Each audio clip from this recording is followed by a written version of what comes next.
Hello, welcome to Dong Nai Radio and Television Station. Here comes the news today.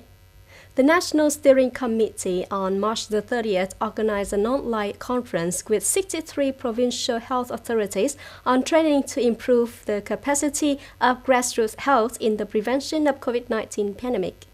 At the conference, Deputy Minister of Health Do Xuân Tuyên said that the COVID-19 pandemic in Vietnam was officially transferred to level 3, spreading from 20 to 1,000 infected people.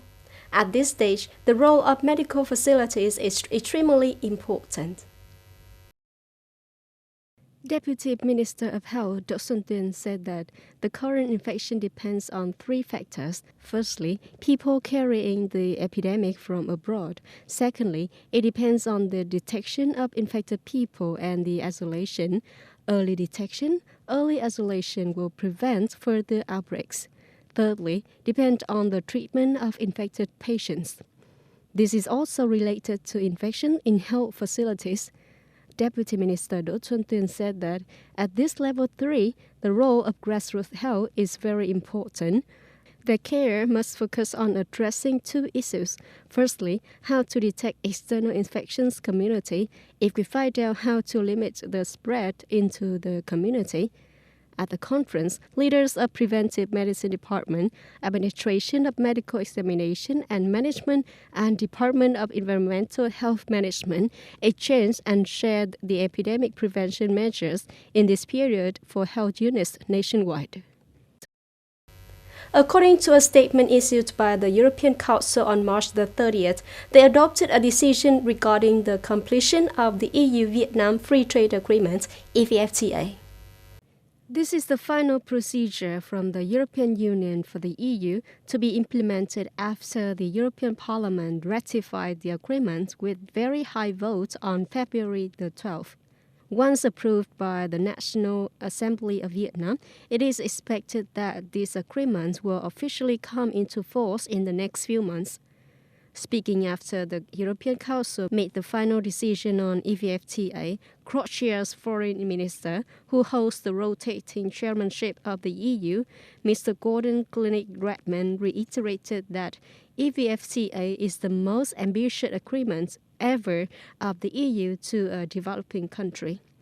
Mr. Radman emphasized that EVFTA will create many trade opportunities for both EU and Vietnam. Japan and the World Health Organization have agreed to work together to accelerate the development of coronavirus medicines and vaccines.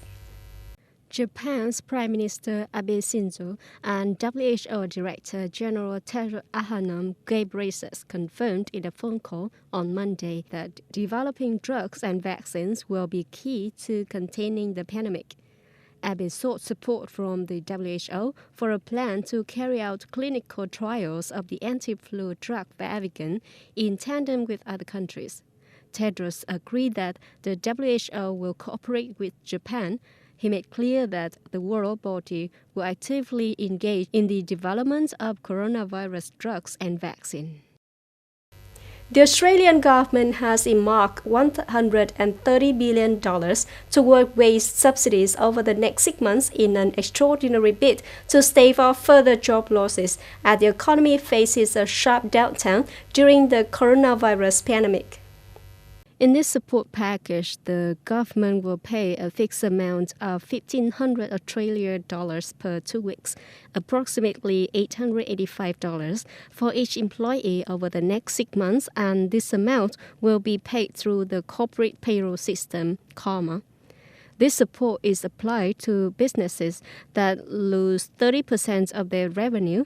The factory has a turnover of more than $1 billion Australian dollars, about 590 million USD, and a 50% reduction in business sales. This is the third economic support package of this country after the stimulus package and social welfare support. This is also a package of support from the largest budget in Australia's history to ensure social security. It is expected that the Australian Parliament will soon be convened to approve a new economic support package. That's all for the news today. Thank you for joining us and goodbye.